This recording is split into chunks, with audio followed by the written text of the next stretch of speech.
Hi, I'm Kevin Jones. I'm the Executive Director of SACIA, and I thought to talk to you today about SACIA, our councils, and our professional designations for individuals working in the creative industry. I'm going to spend about 8 minutes talking about SACIA, and then I'm going to talk for 2 minutes each about sector coordination, sector regulation, and other strategic issues. Let's start with SACIA. We were registered as a not-for-profit company in 2009, and in 2014, 10 years ago, we were recognised by SACIA as a professional body. We have a board of directors elected from amongst our membership, and I serve as the executive director. We're the only SACIA recognised professional body active in the cultural and creative sector, and this means that our role and responsibilities are defined within the National Qualifications Framework Act and the SACIA policy for recognition. And I make this point because our responsibilities extend beyond those functions normally taken up by an industry association. Like all professional bodies, we have a code of professional conduct that applies to members, as well as disciplinary measures that allow us to hold members accountable when they behave in an unethical or unprofessional fashion. We work closely with training providers and quality councils to ensure that their curriculum development is aligned with industry needs and the needs of employers. We also recognise suitable education and training providers and are involved in the curriculation of learning programs. Obviously, we recognise formal training providers like universities and higher education institutes, but there are also many other private training providers who are not registered with a CETA or a quality council, and these could, on application, be recognised by SACIA and award CP credits used to maintain a professional designation. We also set and administer our own board examinations. Every person applying for a designation needs to write one of our qualifying exams, which is developed using a clearly defined curriculum. SACIA is structured as an umbrella body, and we have 10 councils established within our structure. Each of these councils maintains active communication with our international counterparts and collaborates actively with other industry associations in the market. We currently award 16 professional designations to industry professionals, all of which are relevant to the cultural and creative sector. Designations don't sit at a specific NQF level, but every designation requires an applicant to hold an underlying qualification that sits on the National Qualifications Framework, or to work at an employer that provides workplace learning opportunities. When we conduct our assessment, we don't really mind how an applicant acquired their knowledge, whether through formal study or whether through workplace learning, but we do care that they have the knowledge. This means that all candidates for a designation, whether graduates or not, are assessed on the same knowledge criteria. Candidates wanting to earn a designation are assessed on what SACIA call the 4 E's of excellence. So we look at an individual's education, we look at their work experience, we look at their work ethic, and we require candidates to sit for an examination and provide a portfolio of evidence. As an example of how those designations work, I'd like to talk about our designations for event safety officers, primarily because the Department of Sport, Arts and Culture are the custodians of the SACIA Act. This is the primary legislation that applies to entertainment, sport and business events. For event safety, there are 2 levels of designation, starting with the Certified Event Safety Practitioner designation. At this level, candidates are required to hold an NQF Level 4 qualification in either event management or hospitality or tourism.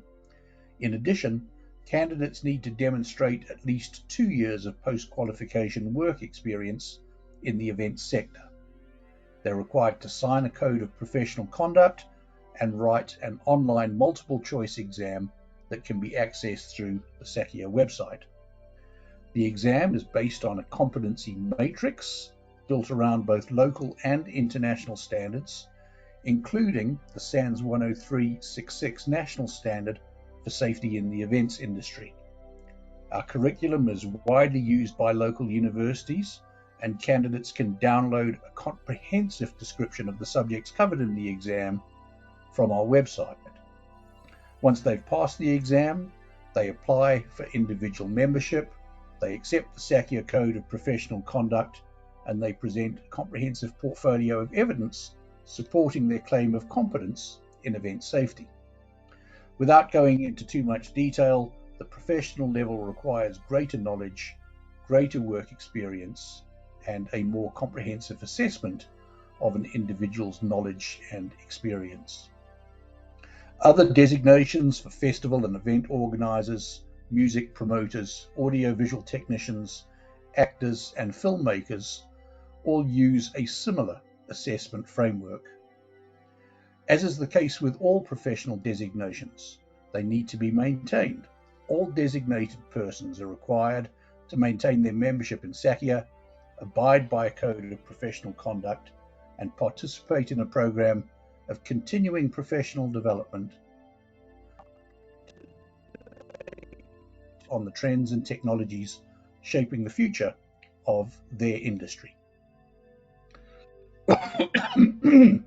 Pardon me. I spoke earlier about the competency matrix, and these are the competencies we expect an event safety officer to know about. It's the same competency framework as is used by universities and higher education institutes in South Africa. It's aligned with the competency matrix used by the Event Safety Alliance in the USA, the Global Crowd Management Alliance in the UK, and the VPLT in Germany. We're also very aware that most people working in the cultural and creative industry have no formal qualifications.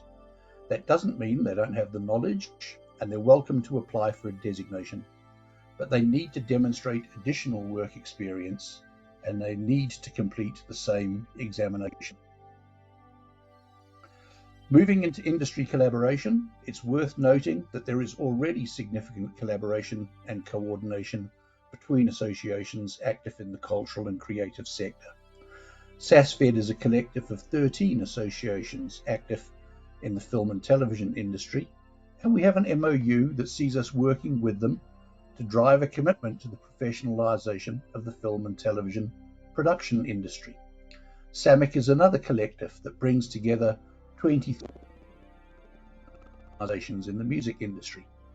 We're working with SAMPA to develop a professional designation for music promoters, and we're working with the IPO and the PMA to develop new professional designations for producers and talent agents. We've already developed professional designations for cinematographers in partnership with the South African Society of Cinematographers, and we've developed a professional designation for actors in partnership with the South African Guild of Actors. Our event management and our event safety designations are relevant to people working across music, entertainment, and cultural events. Our BCT designations are relevant to people working in many aspects of film and television production, audio production, and recording. So there is already a great deal of collaboration taking place. Just to share some other examples of our commitment to collaboration, as a SACWA recognised professional body, we encourage lifelong learning by industry professionals. In developing our training programs, we've partnered with multiple industry associations to ensure we're delivering a learning package that is aligned with industry best practice. We also collaborated with SASCOC and several sporting bodies during the COVID pandemic to publish reopening guidelines that allowed spectators to return to sporting and entertainment events. Sharif Baker, our erstwhile board chair, also served as chair of the DSAC Ministerial Advisory Committee during the COVID pandemic, and our members have assumed a leading role in the SABS Technical Committee responsible for the SANS 10366 National Standard for Safety in the events industry. We are happy to collaborate in the development of a federation similar to SASCOC, but such a body needs to empower the organisations in the creative sector rather than compete for membership and resources. It also needs to consider the multidisciplinary nature of creative expression, where Unlike sport, the line between creative activities is often blurred. Looking at sector regulation, as a SACIA registered professional body, we also have a statutory obligation to promote the professionalisation of the creative industry and to protect the public against unprofessional conduct by designated members.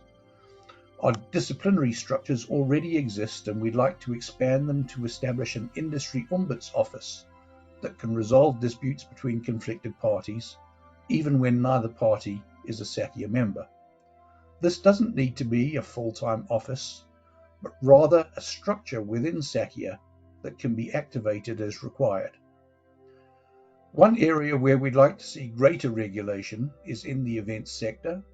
The Safety at Sports and Recreational Events Act currently requires a competent person to be appointed as a safety coordinator on events, and we'd like to embed a requirement that a designated event safety officer be required for medium and high-risk events or events attracting more than 2,000 attendees.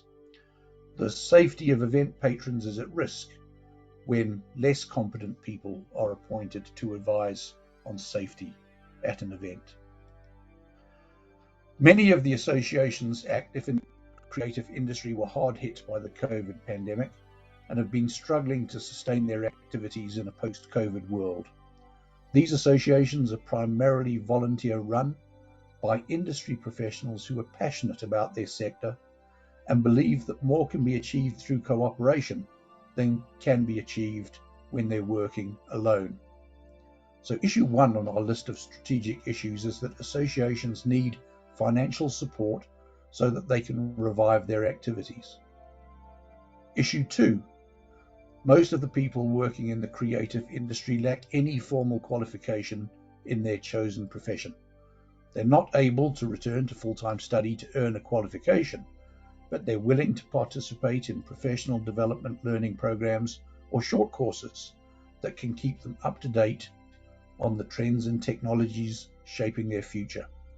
We need to roll out professional designations that allow us to recognize their competence, and we need to encourage a commitment to lifelong learning by industry practitioners. Issue 3, we'd like to review and, where necessary, update SACIA and the SACIA Regulations Act to ensure alignment with the SANS 10366 standard for safety in the events industry, with the national standard referenced in the Act. We'd also like to embed a requirement that every safety officer should hold a SACIA recognised professional designation supporting their claim of competence. And finally, we are calling for the implementation of the recommendations of the DSAC Audiovisual Reference Group and the Creative Industries Master Plan. If you have any questions, please don't hesitate to speak to me. I look forward to working with DSAC and our industry colleagues in our commitment to drive certification in our sector, rebuilding our industry after the devastation of the COVID pandemic, rebuilding based on a shared commitment to standards, training, and industry certification. Thank you.